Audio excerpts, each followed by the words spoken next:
Let's begin. Well, welcome everybody back to day 2 of the Ecological Forecasting Initiative Early Career Workshop. We're really excited for what else is in store today and glad to have you all join us again. So let's go ahead and jump in to stay on schedule. And for those of you that are new to Zoom, just the same reminder of reviewing available controls. Please mute yourself if you have not already. Of course, not when you're presenting. And then when we go into the breakout sessions, you can definitely unmute yourself then because we're encouraging discussion. And if you're comfortable doing so, we encourage folks to keep your video on to provide a little more face-to-face interaction for us all. And this is a kid, pet, and coworker friendly workshop. So it's understandable if you have visitors in your background. Throughout the day, we'll be posting useful links in the Zoom chat, but otherwise, we're going to be using the poll everywhere to field questions, as we did yesterday. And I'll provide more details shortly on this. However, if you have questions on logistics or connectivity issues or other concerns for the workshop organizers, you can go ahead and message one of us directly using the Zoom chat, which we'll be continuously monitoring. If you do lose connection at any point in the workshop, you can just rejoin again using the link in the calendar invite, and we'll add you in from the waiting room. And as I mentioned, we are recording this workshop, so this can be as a resource moving forward.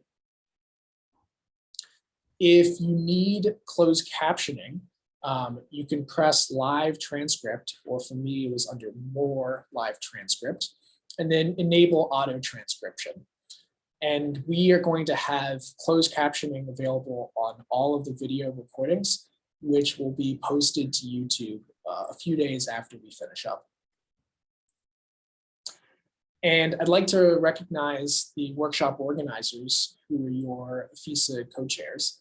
So that would be Millie Chapman, myself, Whitney Wilmer, and Alyssa Wilson.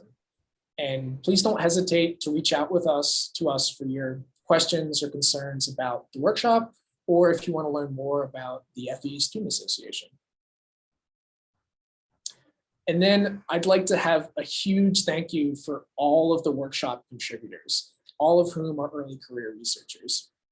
In particular, I'd like to thank those that are representing the Forecast Challenge design teams and the FE working groups, because those folks will be providing the plenaries in session 1 and session 3 today. So thank you to all of them. And then I'd like to quickly acknowledge the support consideration of the FE Steering Committee, and especially Mike Dietz, Quinn Thomas, who we're going to be hearing from shortly, and Jody Peters. Now, taking a look at there we go. Taking a look at today's agenda, we're going to be holding 4 sessions today, interspersed with a few breaks so we can avoid some Zoom burnout. In our first session, we'll provide overviews of each of the themes in the FE Neon Forecast Challenge, some of which are open to submissions now, and others that are going to be opening up very soon. Then in our second session, we're going to cover presentations by a few early career teams that have forecast submissions to one of these challenge themes. After a quick break, we'll then move into learning about a cross-section of some of the activities throughout FE provided by early career members of each of the FE working groups.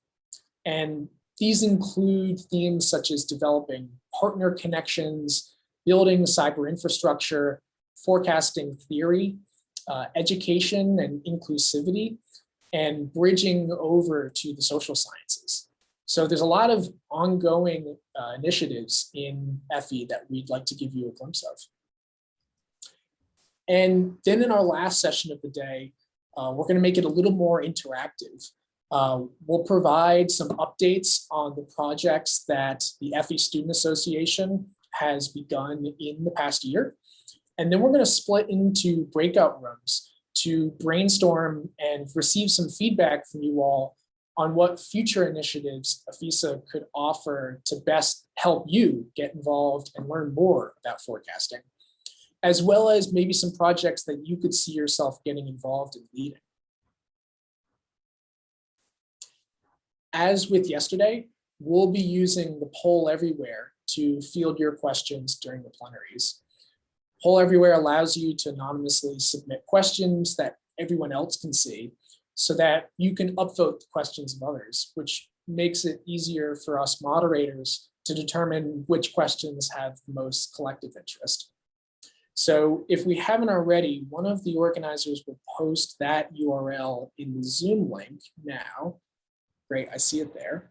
And as a little bit of practice, as well as to get to know the crowd here, let's go ahead and fill out that first poll everywhere question that has been posted. And that is, what is your primary discipline that you would like to apply to ecological forecasting? And hopefully we'll take a minute now, and it looks like we're going to see some of the results come in live here and have this nice fun word cloud of what we've been involved with. And if you see something that, if there's multiple words, then obviously like a word cloud, it'll be getting much bigger. So of course we have a large ecological representation. Really nice to see different systems and biological levels of organization involved here. I'm personally curious if there are folks that have backgrounds outside of ecology as well, such as biostatistics or meteorology or geography. Very cool. Both terrestrial, aquatic, marine folks,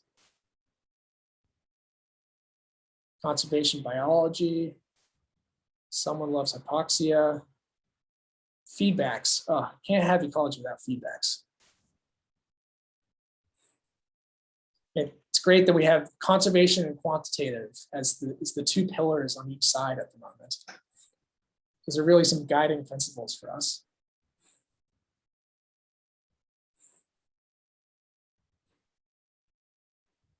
I'll give this a few more seconds for you to submit your answers. And if we could have one of the other co-chairs maybe take a screenshot of this so that we can include this afterwards. It's exciting to see all of the diverse representation we have.